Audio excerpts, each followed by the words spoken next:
go ahead and start. Vice Chair, Tagushi? Good afternoon. This afternoon, to my honorable colleagues of the Resources and Development Committee, and also to the presenters that are present here in the room with the Navajo Nation EPA program with the Department of Air and Toxins team. I'd like to thank you for being present here, to our Legislative Services staff. To listeners on the call, good afternoon.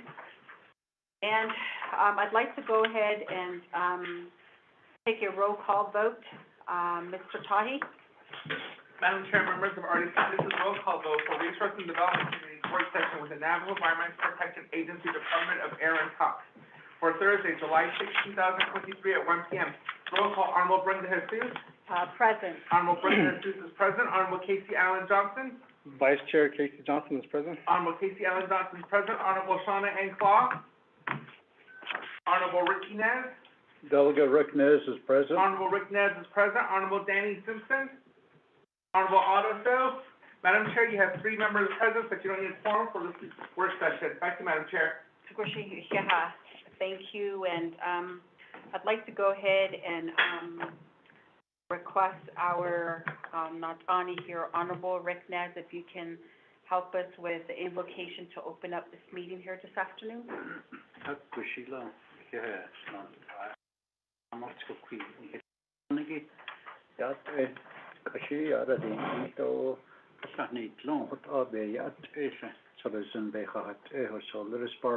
pray. God. Although you don't hidigan leni, aganaho ara honlon afonetsen, nzad bigido ketas to huncht digenschla, also nastan bethadet yadet ket bethadet had a schlan kedenne. Ende dan hartsen case go hafonzate. Nehmaron hijabet aro da hasit leo honzaten hiot kartenle.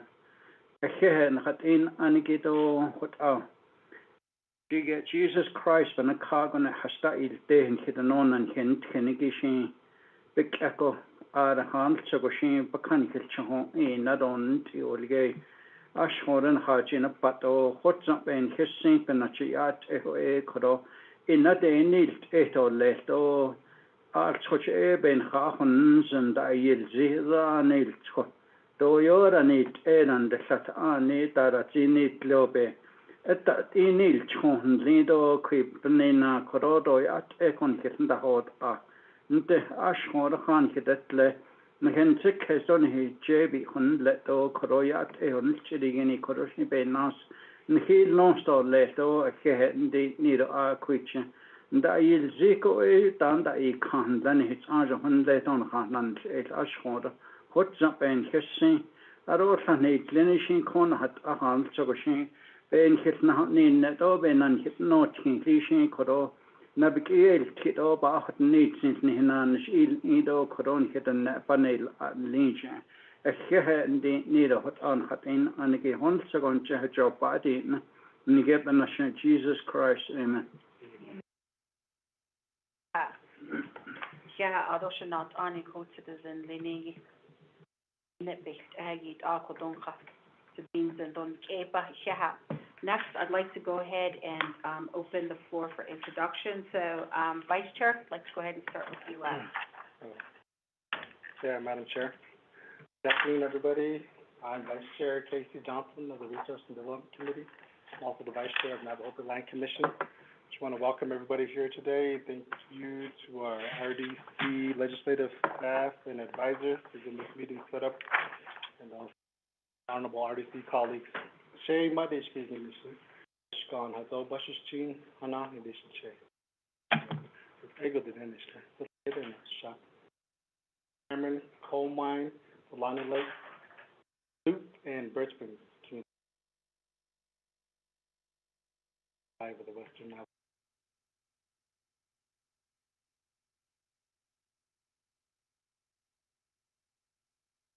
During the Nana National Jat Nana Skudo Queen Hilfana Nige, the Never Washington Bandas, Nishikishin, Sheer Britney's, Owen Clanenschla, O Zay Kachin, Bashish Chin, and Habitnera, Shichedo, Kian, on Ada Shanana, Nagaysan one chapter, the Hasna Aro E. Hanea, Hastaro E. chapters, Banash, Nishiki, Hogbacks, and one in Hanizard, Upper Fruitland, Vernon, Donicum, Hehe. In the, Shadeja. Honorable Shauna Claw, introduction. Good afternoon, Doyat Shana and Clay and share all of the Shinigi Hoslan and the Shado Twitchini, Bashichin, Skachini, the Shichado, Kiani, the Shanala, Sundo Munchlin. Good afternoon, everyone. I am the council delegate for Chinley chapter, and my name is Shauna Ann Claw. Thank you. And then good afternoon, EPA staff, Shea Brenda Jesus, Twitchini, or Tinajini, Sloan Twitchini, Bashani, Dashichado, Hane Dashanale. I represent the communities of St. Michael's, Oak Springs. And thank you for reaching out to Mr. Tahi, just our work session here today. And you know, we're here to support our divisions and the departments are. So thank you again, everyone. Okay, so with that, I'd like to go ahead and give it to our legal counsel, Ms. Quinn. Are you on that side or are you with legislators? I just was trying to stay out of the way. Good afternoon, everyone. My name is Eva Quinn with the Office of Counsel. I'm gonna go ahead and give it to Rodney. Good afternoon, my name is Rodney Tahi, I'm the Legislative Advisor for Resource and Development Committee. I'm County and Central Canada, and I'm originally from Arizona. Thank you. I know, Good afternoon, everyone. Jay Leonard is here. Excuse me. This is Ron Hanani, Bashina Shida. Good afternoon, my name is Leslie Sosi, Ashihi Nashna, Tohogini Bashachin, Setnagabi Bashachin. From Standing Rock and as well. Then Ms. Khan, she's also our legal counsel with legislative. Introduction.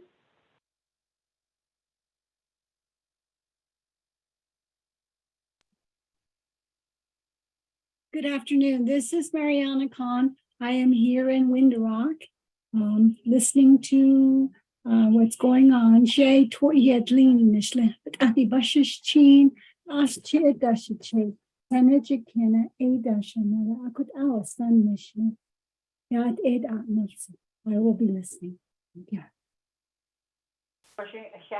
Khan. And then also to our legislative team member, Ms. Samlatsa Jem. Good afternoon. This is Samatha Jim, Legislative Staff Assistant with the Office of the Speaker on the call this afternoon. Thank you. And then I'd like to go ahead and, do you want me to go?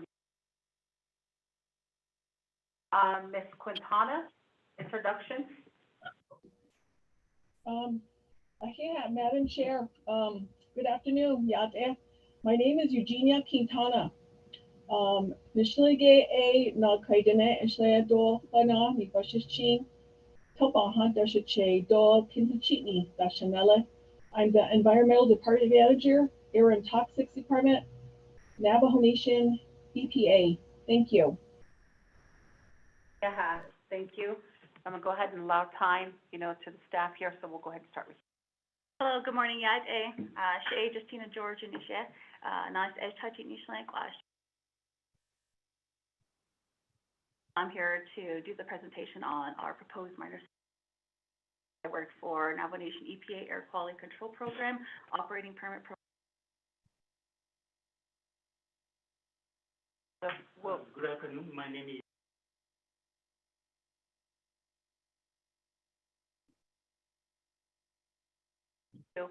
Okay.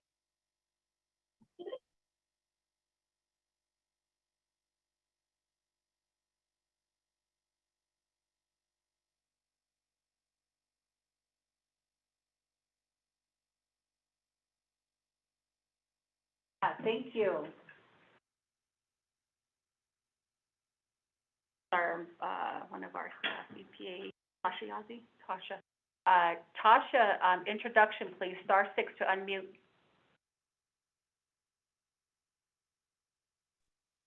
Hi, good afternoon. My name is Natasha Yalzi. I'm here just on the call listening in. I work with the Navajo EPA Operating Permit Program as their senior environmental specialist. Thank you. Thank you, Shahab, for that introduction, everyone. Next, I'd like to go ahead and take it on to item 2 on the agenda. The purpose of the work session here today is Resources Development Committee scheduled a work session with the Navajo Nation Environmental Protection Agency's Department of Air and Toxics Operating Permits Program to discuss Navajo Nation minor source permit regulations and proposed changes which will allow for the operating permits program to be treated in the same manner as a state application to the U.S. Environmental Protection. On to item number 3 on the agenda, we do have a presentation here by Navajo Nation EPA Department of Air and Toxics Operating Permits Program on the proposed changes to the Navajo Nation source permit regulations. I do have presenters, Ms. Quintana, Department Manager, also Glenna Lee, Program Supervisor, and I don't know if you have other staff that will be presenting, but we do allow you the floor for your presentation. I'll go ahead and get started. Like I said, my name, I'm here today.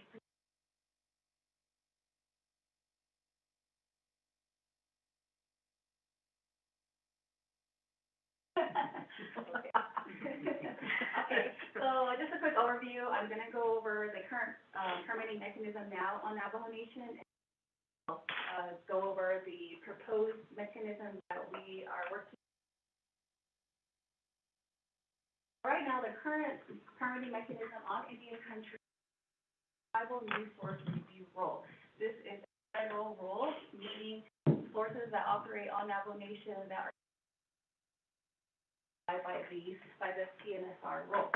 So sources that have the potential to above the TNSR threshold, which I'll get into, they have to obtain a permit prior to commencing called a pre-construction. And so all of the other sources that are already existing, they have to register for it. That's the current mechanism.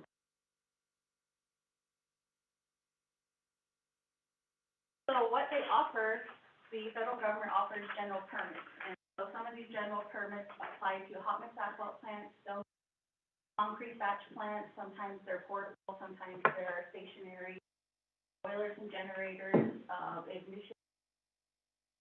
Also have sources that apply by permits by rule. So they're subject to those types of permits. And then we have the oil and natural gas sources that fall under a federal rule.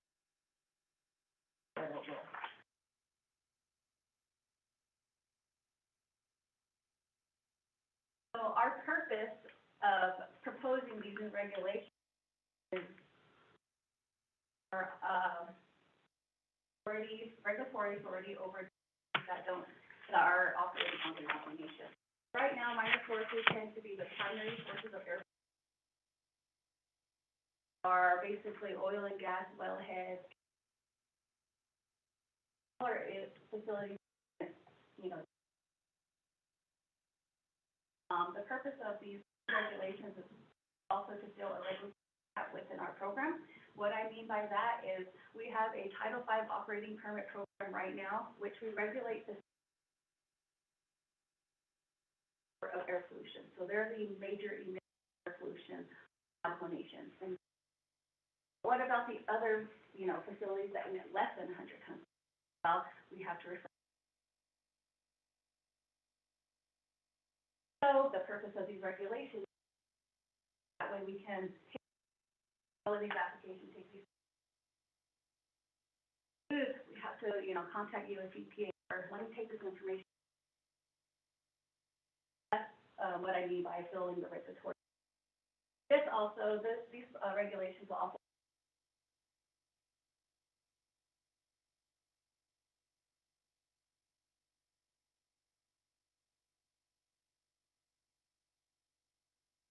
And of course, the most important one, we want to protect the air quality and the public health.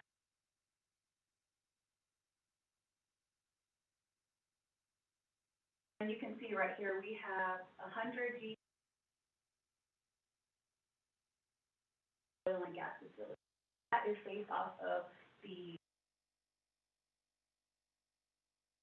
so we're using that data because those sources, their emissions are considered minor.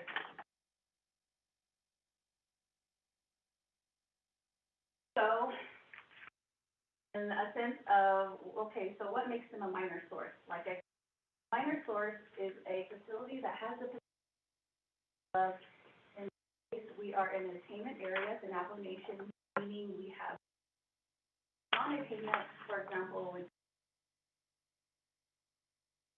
that's non-attainment. So their threshold is a little smaller. Ours, since we're better air, we're in attainment area. So if a facility emits 10 tons of NOx, SO2, or VOC at 5 tons per year,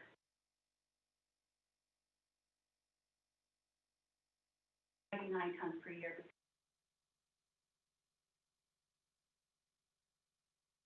To those smaller facilities, which we do have a lot here on the Navajo Nation.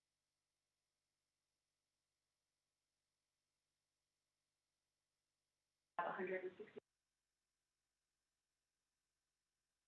So with our permitting mechanism here, if our minor source or when our minor source program regulation, this will establish a unitary operating pre-construction. So meaning that we will, so facilities that are new and they want to operate on the Navajo Nation, they have to establish a pre-construction permit that's already in place right now with the federal. We're establishing with our minor source program. We're requiring them to have an. They're not just here, you know, operating with whatever much air pollution they want. They have to receive an operating permit from us, which they monitoring requirements, record keeping as a pre-construction. And this also, we will also establish a registration program. With our registration program, we understand some facilities may fall under the. If that happens, that's fine. They're just required to register. The registration program is really just for our informational purpose. So, okay, they're located here. This is who we contact. If they shut down or if they relocate, you know, their requirements are they have to for informational purposes. And like again, I just want to highlight what we're proposing. Our minor source more stringent than the not just the pre. Right now, we have a lot of sources that are those resources would have to get up. Right now, all they have to do is register. Have anything in place telling them.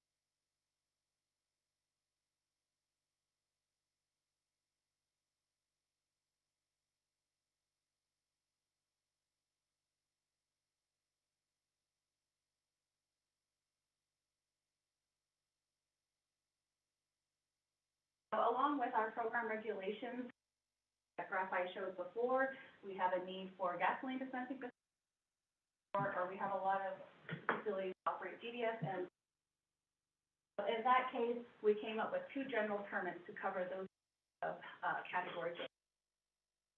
And we say general permits because it basically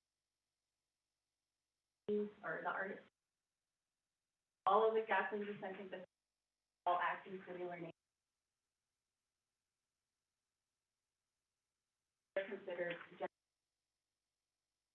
gas stations and for the oil and gas sector.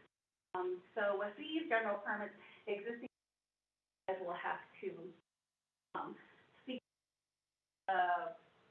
operational permit. Already existing, and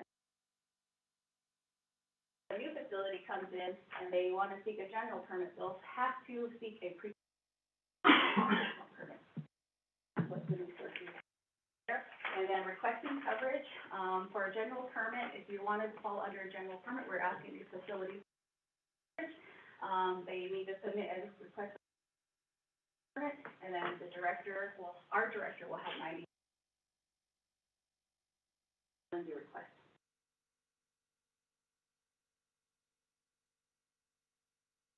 And then all other facilities that do not fall under gasoline dispensing or oil and natural gas sectors will fall under a site-specific site. So that one's a little more, complicated than an actual general permit. So everything else that do not fall under the two general permits will need a specific permit. And all of the other sources, like I stated before, if they don't emit above that minor source threshold, we'll have to abide by the registration. So like I said before, registration program, these facilities will have 30 days prior to or a change of owner, operator within 90 happens, they'll also have to report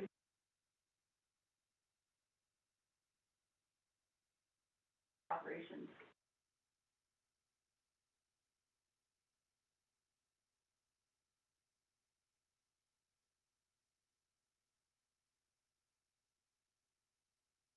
And now we're gonna get into our projected revenue. So with our Napa Nation Minor Source program, this is kind of just an estimate of our fees, how much money will be generated. So I didn't include the registration fees, just because if they fall under the federal NSR or the minor source threshold, all they have to do is pay $100, they're registered, and that's it. So I didn't include that, so those facilities are very minimal numbers of facilities. General permit, if you request for coverage, is $100, basically the application fee. And so, along with your supplemental documents, you have a list of potential minor sources. So if you see the potential sources we have right now, we have 100 gasoline dispensing facilities. So, under our application, these facilities are able to request for coverage under one application. So I divvied them up into business categories. We have 21 entities own several, 4, 5, some even own 2 or 7. But for example, Navajo Petroleum owns 7 gas stations. So I'm sure they're going to include all 7 gas stations in one application. I did 21 times 100. But annual fee is different. An annual fee for a general permit is for each source. They have to pay $1,000 for each source. So for gasoline dispensing facility, it's easy to calculate that because, there's calculated that by 1,000. It doesn't matter if they fall under one coverage, one application. They are still a source of emission, so their facility still has. That's what we projected. Now it gets tricky for the oil and gas. Oil and gas, same thing. There's about 7 different companies own different wellhead oil pads. So I did 7 times 100 applications. Now, oil and gas facilities are a little tricky. It depends on their location and so we'll say if this one oil company is in this cluster area and they have 5 oil well pads and they're all within that distance, they can all fall under one category in the general, only one source of each. But if that same company has one oil well head way out in the boonies that's further than the allowable distance, this one oil well head will be subject to $1,000. So that's what I mean by it's a little tricky. We won't know that until they apply. We won't know until they submit their application on what they are clustering together and what is. So for the sake of this estimate, I just essentially every oil wellhead or early wellhead is $1,000 per year. I did the 160. And then the site specific is a little tricky. Like I said, it's specific site. So for here, application fee is based on sources PT.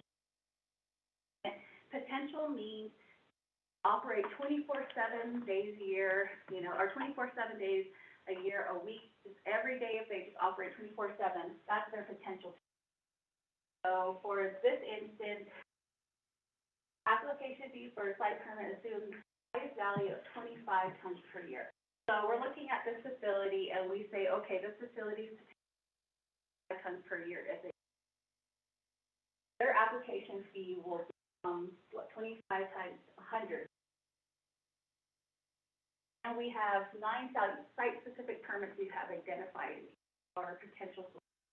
Those are the ones that don't fall under GDS. So I multiply that by 9. That could go up depending on that small facility. They can emit more than that. Some could probably emit 50, 70. It depends. This purpose. And then for the annual fee, it gets even more tricky because annual fees for site-specific depends on actual emissions. So actual emissions versus potential, they're different. Potential is operating every day of the year. Actual is what they really emit. So this is what they will monitor and what annual fee. And like I said, that can range from 10 tons per year because that's our. So in this case, we assume actual emissions from that facility is 10 tons. So in that case, we multiply 10 times by 6. Why that number? That number is coming from the consumer price index. That's what we currently are on right now. I believe it's August 2020. That same one for our Title V facility. That's what we're going by in consumer price. So we multiply that by $60.50, and we said 10 tons. So that comes out, multiplied by 9 sources. So we multiplied that by 9 sources, $605.60 comes out to $5,450.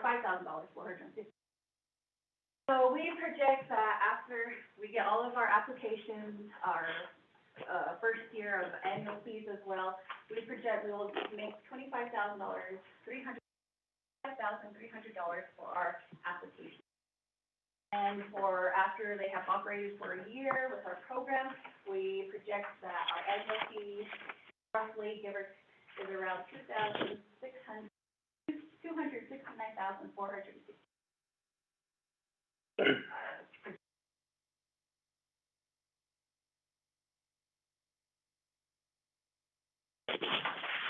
And then these are basically where we're at. And these are our next steps moving forward. So we've already proposed our regulations. You have a summary sheet document. In that summary sheet, it goes through basically a timeline of when we first proposed these regulations. We first proposed these regulations. We received comments. We respond to those comments. After those first round of comments, we reopened our minor source program regulations. Had received 2 that we felt we needed to make. And so those 2 changes that we made in our initial proposed regulations in 2019. After that happened, we made our changes, and we also republic notice, reopened our comment period again for that proposed regulations with the 2 changes, along with our general permit. So we gave the community and comments on source program regulations with the and the general permit. And that was done in 20. That summary has a good timeline of it. We also held a virtual public hearing for the 2 general permits and the proposed regulations. That cycle also went around, it ended, we got comments, we responded to comments, and we made additional edits as well. And the one we are proposing for you now is our final version, and it is ready for approval. That's what we're presenting to you. We responded to comments, we're here, we're ready to seek approval from you all about our regulations. Once that happens, we'll be able to submit a TAS. You're probably wondering what a TAS is. A TAS is basically we're treated in the same manner as the state. After we from you all, we're ready in the back end. We have already been working yes, applications to you. Once that's done, this process can take up to 6 months to a year. RTS application. And depending on USDA, if it's approved, we will fully transition Tribal Resource Review, our own Navajo Nation minor. Our contact information. I'm Justina George again. I have my boss, Anna, and Sherry. And then, yeah, we're here. This is what we're here for, is to answer any questions if you have any meeting presentation,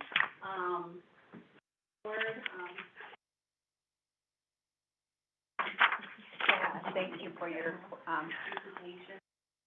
Also to the team here from Aaron Talks Department.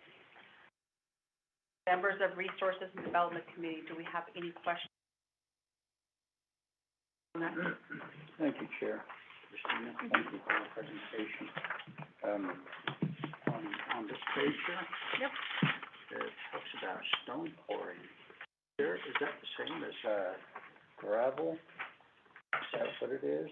Yep. Crushing and Crushing. screen facilities? Yes. Stone quarry, you think about stone quarry as these marbles that are produced out of Italy that they made a Michelangelo statue. So you think of a quarry, is there a quarry here on the Navajo Nation where they take some of these fine, stones out of the nation? Do we have them? That's what I was thinking. No, we And don't. then on the next one, graphic art and printing operation. So, does this requires a permit? Yes, under right now, so that's kind of one of the, struggles we're having right now is communication from USDPA to get all of these sources registered. Right now, since 2012, when the Tribal News Source Review came out, we've been working with USDPA, all these facilities either registered or, have a pre-construction, permit. But since a lot of the facilities on the Navajo Nation are already existing, all they required was a registration, asking for information. Okay. So, I do have a follow-up question on that gravel pit. I'm from San Juan chapter, and gentleman started a permitting process, San Juan sand and gravel, maybe 20 years ago. There was a former delegate that produced this, project, and he passed on about a couple of years ago, and where legislation was approved, where they're gonna have the gravel pit, happened was that. So, they passed a resolution last month at San Juan chapter to put a stop to it.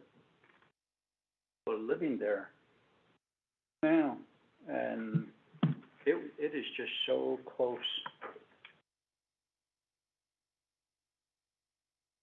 Gravel pit's gonna be that far. Is there a way, even though, maybe you could answer my question, to rescind the legislation because a resolution to pretty much, who's going forward with the project? That's my question here. Another question I have here also is, you're talking about all this $1,000 oil and gas. Does Minerals Department also do those assessments? How do you, I know minerals has a lot to do with gas.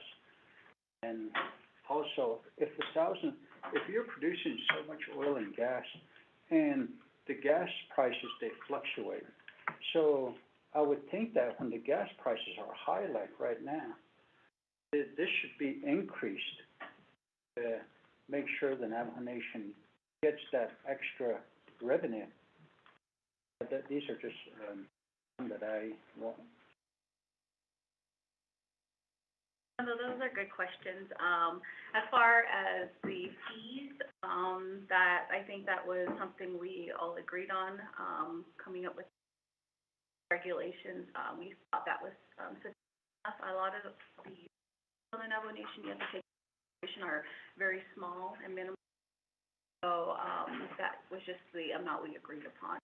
A lot of our regulations was adopted through federal regulations. So, that was something. And as far as the legislative question, I'm not familiar with that particular. Is there a lease that they have with the Navajo Nation? Because typically, sand and gravel leases have an expiration.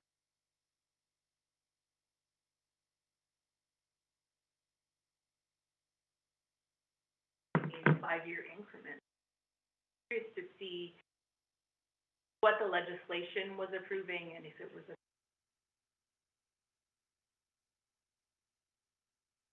if there's an end date.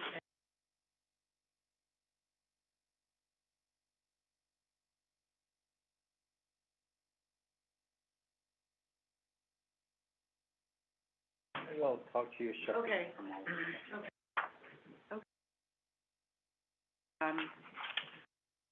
I actually have some questions regarding your, PowerPoint.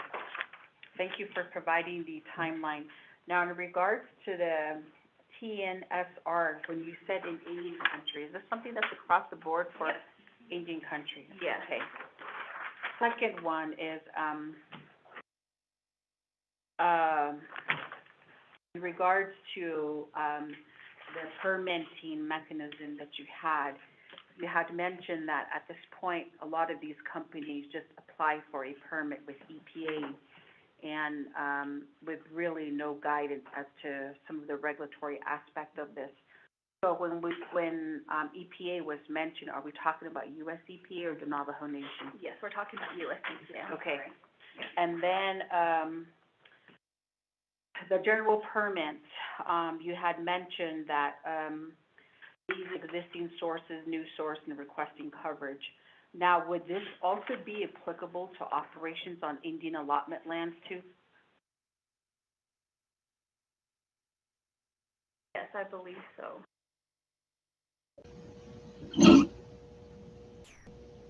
Yeah, might be able to help.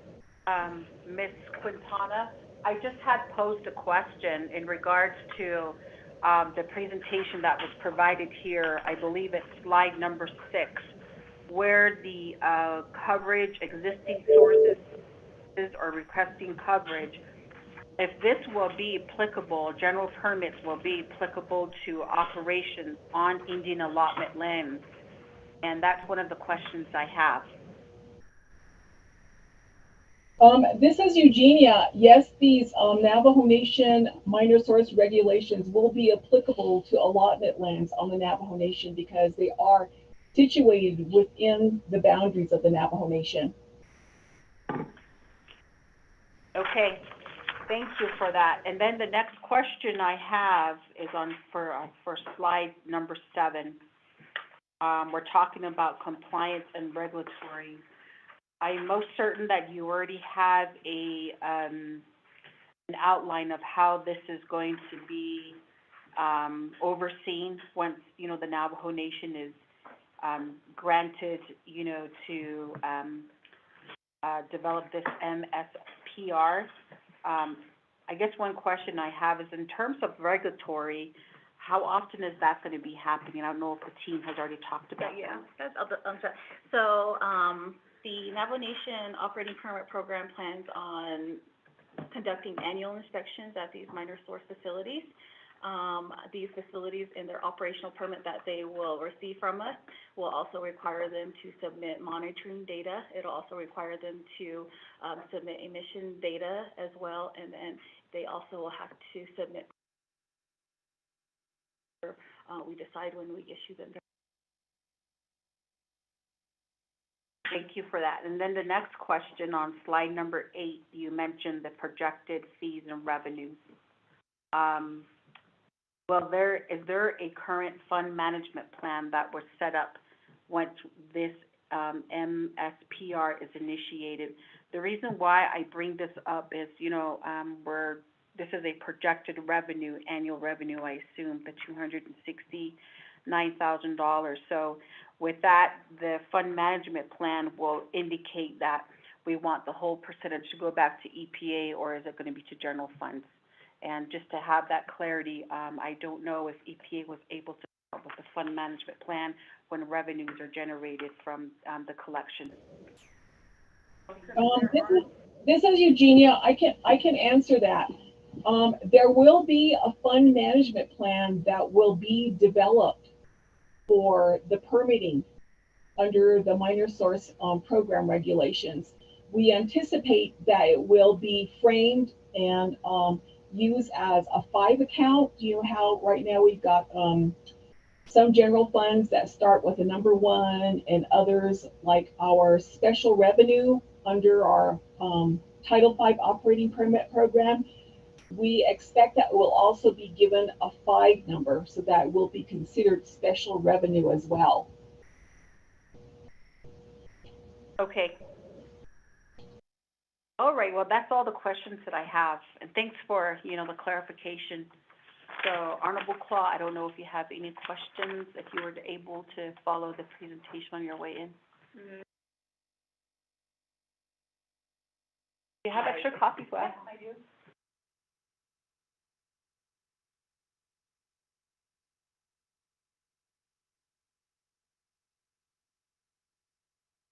So I did, hear that the permits are gonna mimic what's already set by the federal standards. So, the question I had is, regarding your fee schedule. I didn't really hear that part. We're given an example, there were multiple and multiple requirements for a permit. There was no sliding fee schedule that was placed, so it's just.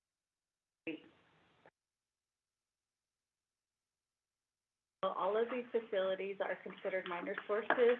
They will have to get a pre-construction permit if they are new, meaning they have to get this.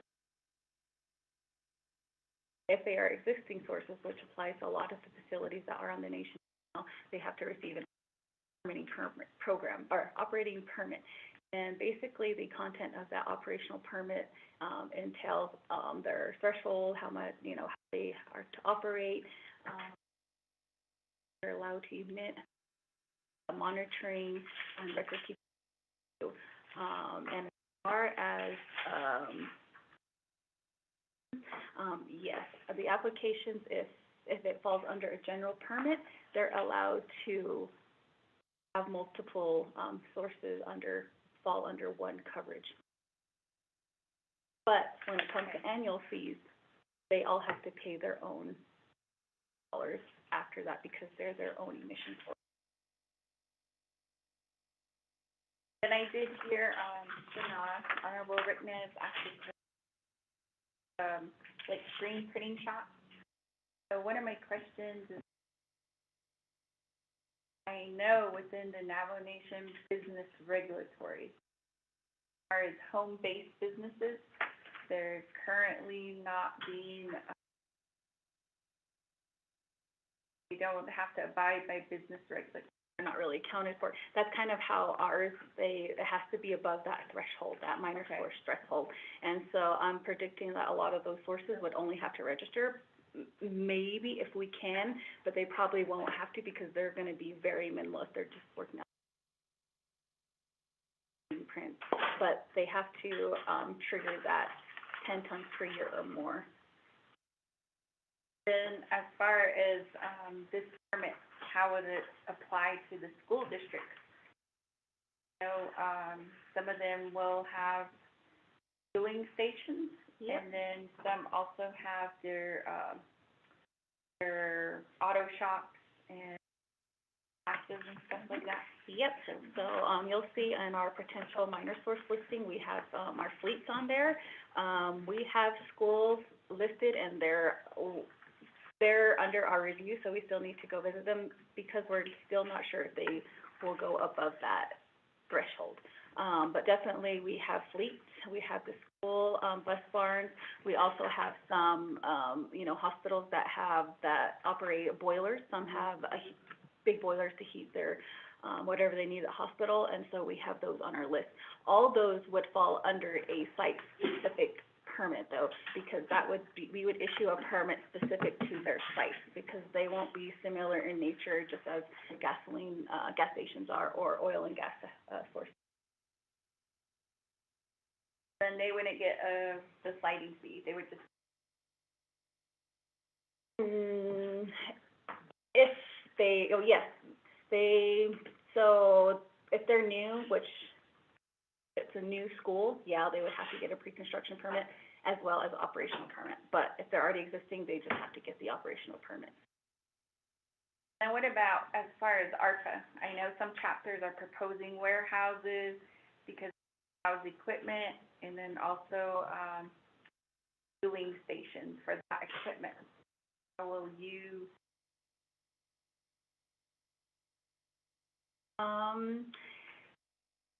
Those are very minimal, so we have a good idea at, who would be going above that 10, threshold. If anything at all, they would probably be subject to registering, letting us know where they're located, if they're operating, if they don't operate, if they do plan on moving, they need to notify us, all of those, and that would be all under the registration program.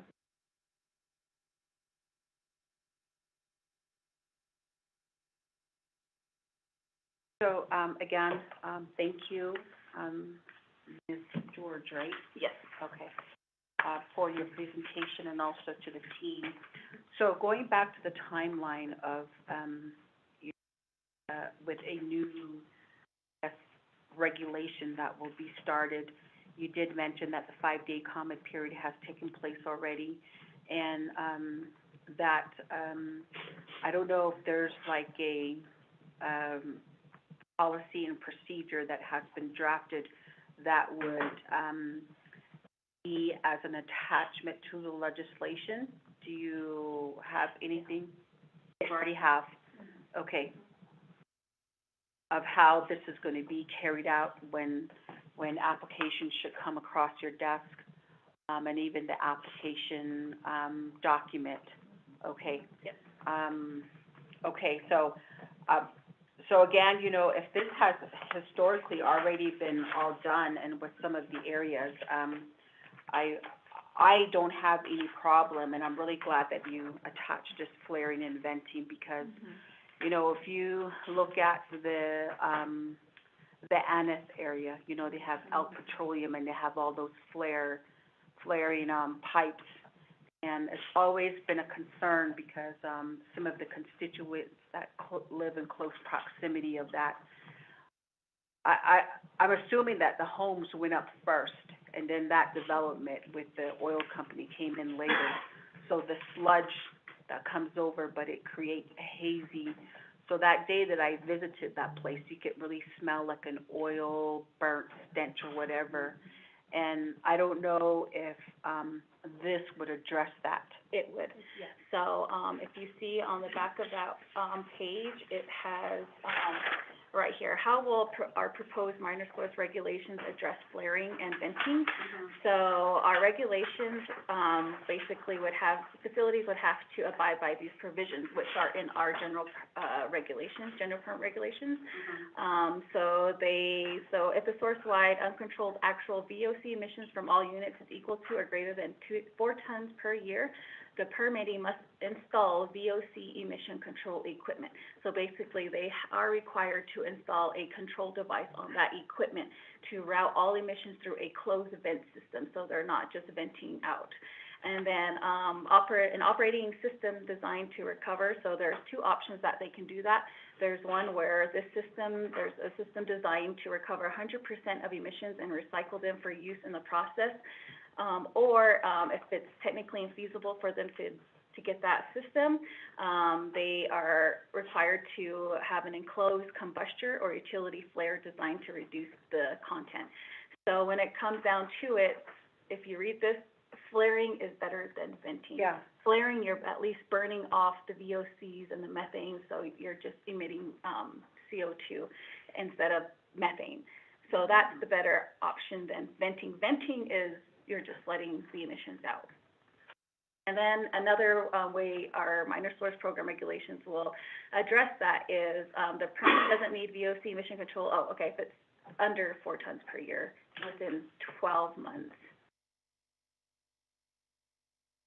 And then venting can be allowed only when the VOC emission is less than 4 tons per year for consecutive 12 months. So we're not letting them just go ahead and vent all year. If they go above that 4 tons per year in a 12 rolling period, then they'll be subject to installing, control devices. And then furthermore, our regulations as well in our general permits will require other, control devices like, pressure relief valves. There are things on those, equipment that they can install on it, or even just the, oil, what are they called? Storage tanks. They also have, control devices that are, able to be. Next thing I wanna ask is, have notices been sent out to all these, gas stations or whatnot, just to keep on their radar that Yes. it's gonna be forthcoming? Yep. Great. So we've been conducting outreach, we've been actually doing old school driving to them directly, letting them know this is our proposed regulations. When it becomes approved and finalized, you'll be subject to the, wanna know more, you can go here, or, and then I also am in contact with them, I have all of their contact information. So when they do become approval, if they are needing some type of training to, establish what they need to, turn into us and anything like that, I'm in contact with all of the men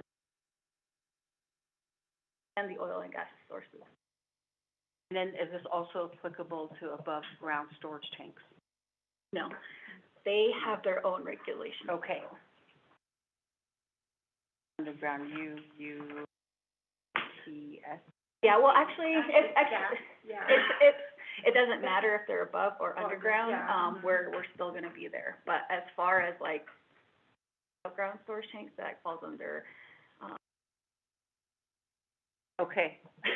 but yeah. But then, see, the reason why I say that is there's some above-ground Yeah. storage tanks that have fuel in it. Yeah.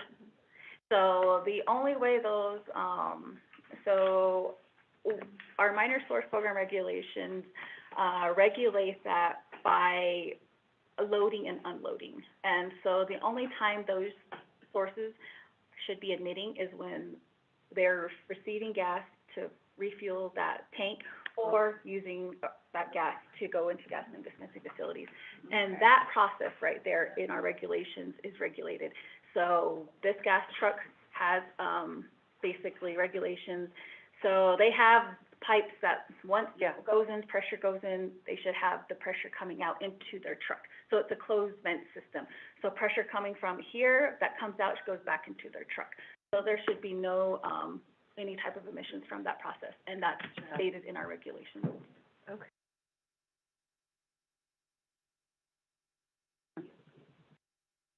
Okay, I don't have no other questions. I don't know if, I don't have any other questions. Is this a stationary spark ignition engine? Stationary means they're in place, so this could be like a compressor station. So it depends on what kind of engine that compressor uses. It uses like a spark ignition, or sometimes it's spark ignition engine.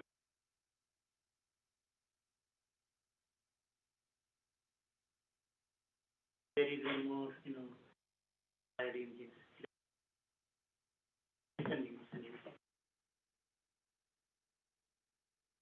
oh, so the type of fuel is what it's.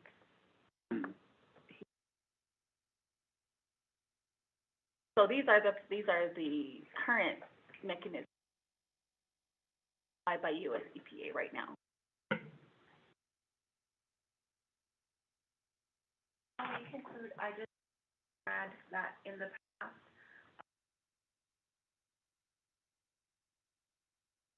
asked for,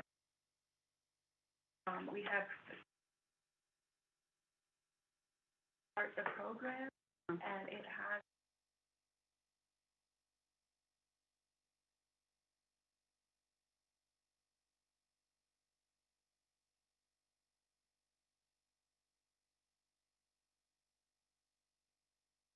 last year we had proposed $5,700 to start the program up.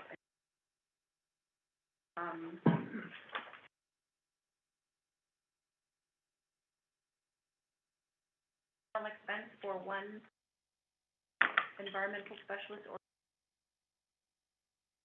and travel costs for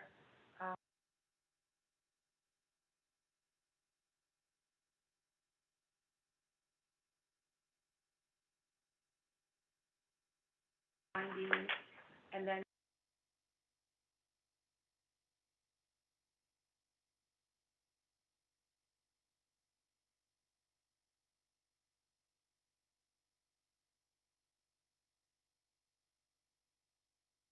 Chair, honorable colleagues and staff here, what she had mentioned here, we could probably entertain that during the budget sessions. And you could, okay. Chair, you have to raise your hand under oath. Yeah, I just wanted to bring it.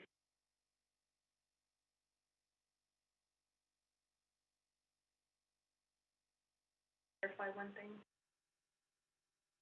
So, I wanted to clarify the comment about the 5-day comment period. So, Navajo EPA has their own regulations. Various things, including the adoption of regulations, and in those regulations, there's a public participation. So when they're talking about the fact that these regulations went out for public comment, that's what they're referring to. They're referring to the process laid out in their regulations. So they have met all the requirements with respect to those regulations. For review, thank you for not mentioning how long the regs sat at DOJ. But now the regulations are ready to come over to the legislative branch. Legislation will be drafted, then it will go out for the official 5-day comment, like a double review, basically. So I just wanted to make that point. A clarification. I don't know if you have any questions? No. No? So again, just as Honorable Ness had mentioned, Ms. Lee, if you can go ahead and, present, the budget when it comes time to budget session, and eventually that would be, this month, but, Wahi will, be in, under EPA through Mr. City's office. So, we don't have no other questions, but again, this is, another regulation that the Navajo Nation, probably far behind in implementing, but always set, the stage for a lot of the other tribal communities in Indian country. And, we were in DC the first part of June. It was very surprising to learn that the Navajo Nation is the Saudi Arabia of the United States. So many companies that are just looking at the nation for natural resources. And I guess it's a good and a bad thing to know, but we want to be able to use these resources, and one of them is the emissions, and I really do know the team, and also to Ms. Quintana, to you and your team for really stepping up and explaining these regulations. To I'm hoping that we can go ahead and start, the legislative process, just as it was mentioned. Sounds like you've been preparing for it for a couple of years, and now that pandemic is, in a sense, behind us, we can go ahead and proceed. So if no more comments or questions by members of Resources and Development Committee, we definitely can go ahead and just be awaiting and just getting like maybe a little timeline of when we'll be expecting the documentation to request for a legislation drop. And you can communicate with our advisor, Mr. Tahi, and one of us here, or all of us here from RDC can sponsor and co-sponsor the legislation for the department. So, Vice Chair? Yes, thank you for your presentation. And so we're going to be answering the question. So will you guys be adding that to your fee and your, That, I mean, no, I'm just saying, just add it to your, that falls under our Title V, Yeah. operating permit program, so yeah. is it ready for that? So we have a new proposal and we'll take away or the sequestration. Yeah, you're not. I know, I'm like, you don't work with us anymore. Yeah, and again, that was, an initiative prior, our predecessors, and here, Mr. Arnabulnes, and his team took the lead on that, you know, carbon sequestration. So again, it still has to go through the process, and I'm not too sure how far out that would have to be, Mr. Ness, in regards to really hearing, okay, you know, how the nation's going to, in terms of revenue stream and stuff, yeah. They're talking. Yeah. Yeah. Great, if no other questions, then I believe we conclude our work session, and thank you for reaching out to RDC. Rodney, to you and your team for allowing this, so again, we will just be waiting, but, Rodney will be the main point of contact when it comes time to, you know, legislation requests. I believe, RDC has the final authority for this, then, you know, we can, go through the 5-day comment period and then get it onto our agenda. Awesome. Thank you, guys. All right. This was a fast meeting. Hello, this is, Madam Chair, this is Mariana Khan. Yeah, good, you've got the floor, Ms. Khan. Oh, thank you very much. I was thinking about the drafting of this legislation, and it may or may not require going to the whole Navajo Nation Council, depending on whether or not with regard to waiver of any sovereign immunity, or it might not. I just don't have that information before us, and Ms. April Quinn and I would need to look at the final documents beforehand to determine whether or not it needs to go to the whole council, or whether Resources and Development Committee would be the final authority. Madam Chair and members of the Resources and Development Committee, I wanted to share that with you. Like I said, I do not know at this present moment. Thank you. On that, thank you, Ms. Khan, for that, clarification. And, whenever the documents are ready, again, just reach out to Rodney and we'll go ahead and go from there to see if it requires full council or just RDC. Right? Okay, great. So with that, so we're gonna go ahead and come to, conclusion of this, work session here today and call for adjournment at 2:06.